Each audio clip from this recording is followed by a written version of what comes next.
Comment protéger et préserver notre périnée pendant qu'on est enceinte et pour l'accouchement.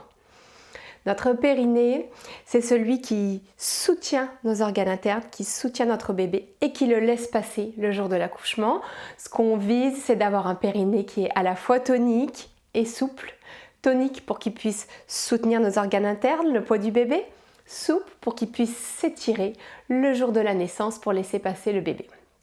On veut également installer un travail qui est précis, de manière à, après l'accouchement, pouvoir retonifier notre périnée, retrouver les sensations, le rééduquer tout de suite après l'accouchement, dès la table d'accouchement en fait, sans pousser vers le bas, ni vers l'avant, mais au contraire en ramenant tous les organes internes vers le haut et vers l'arrière, à l'intérieur de l'abdomen, de manière à prévenir les descentes de vessie, d'utérus, de rectum, les descentes d'organes, les incontinences urinaires, etc.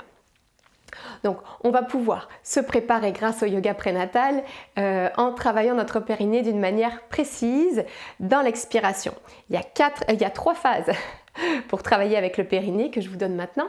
Les 3 phases, elles sont très simples, mais encore faut-il les connaître, y penser et les pratiquer régulièrement. Première chose, autograndissement. Autograndissement, imaginez que vous avez un fil d'or qui passe depuis la pointe du coccyx à travers la colonne vertébrale, la nuque, jusqu'au sommet du crâne et que, telle une marionnette, quelqu'un tire sur le fil d'or pour venir vous grandir. Autograndissement, l'inspire est détendu. Ventre détendu à l'inspire. On ne fait plus gonfler le ventre à l'inspire, ça fait de la pression. À l'inspire, le ventre se détend. Il va gonfler légèrement, mais on ne gonfle pas le ventre. Donc, première phase, autograndissement. Inspire libre.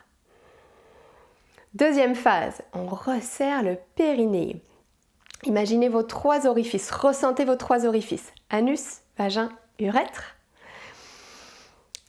Au centre d'un losange, un losange qui s'attache au pubis, au coccyx et à la pointe des 2 ischions, les 2 os sous les fesses. Vous avez ce grand losange, ce plancher pelvien, imaginez que vous rétrécissez le losange en engageant délicatement les muscles du plancher pelvien. Aucune autre compensation, c'est-à-dire que les fessiers ne s'engagent pas, l'intérieur des cuisses non plus, l'arrière des cuisses non plus, ni le bas du dos, ni rien qui a à voir avec la mâchoire ou la ride du lion, ici. Ok, donc tout le corps est détendu et simplement, on engage les muscles du plancher pelvien. C'est un léger resserrement, en douceur. Ça, c'est pas évident. Peut-être que vous n'y arriverez pas du premier coup, mais ne vous inquiétez pas, avec la pratique, ça va venir. Donc, première phase, autograndissement. Inspire en détendant le ventre. Deuxième phase, on resserre le plancher pelvien. Aucune autre compensation, ni les épaules, ni les fessiers, ni rien. Troisième phase, on expire puissamment en freinant l'expire, soit avec les lèvres, soit avec la gorge.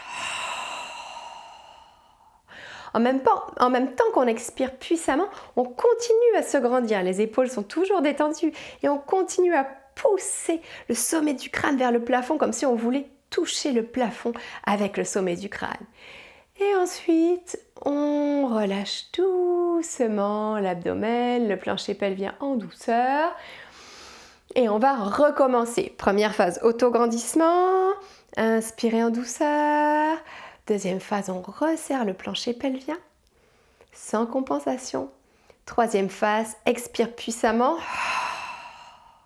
Vous allez sentir le ventre qui est absorbé vers la colonne vertébrale et vers le haut. Et en même temps, vous poussez toujours le sommet du crâne vers le ciel. On le fait une dernière fois.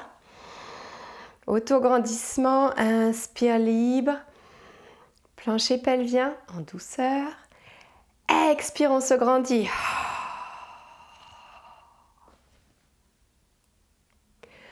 Et relâchez doucement. Ça, c'est un travail très précis, en séquence. Si vous ne l'avez pas senti la première fois, ce n'est pas grave, ça va venir.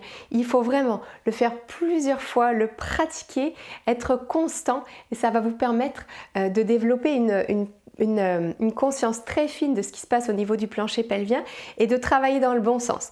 À aucun moment de la séquence, le ventre ne doit pousser vers l'avant ni vers le bas. Le ventre tire vers l'arrière et vers le haut. Le plancher pelvien est stable.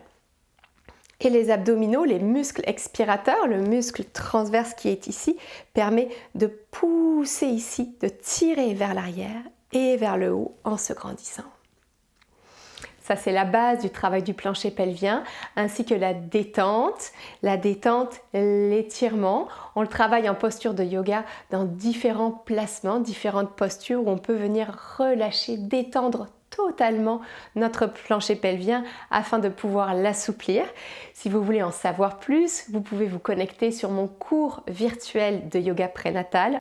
Je vous souhaite d'apprendre à travailler avec votre périnée dans la précision, plutôt que de vouloir le dompter, à apprendre à être dans la douceur, dans la bienveillance, à en faire votre allié. Ça va être votre allié non seulement pour la grossesse et pour l'accouchement, mais également pour toute votre vie de femme. N'hésitez pas à liker si ces informations vous ont été utiles. Commentez pour me dire ce que vous en pensez. Partagez si vous pensez que ça peut aider une amie. Et si vous le souhaitez, retrouvez-moi dans la session de yoga prénatal virtuel où on parle beaucoup plus en détail, où on pratique des postures, où on étire, où on relâche et où on approfondit le travail du plancher pelvien et tout le reste. À bientôt!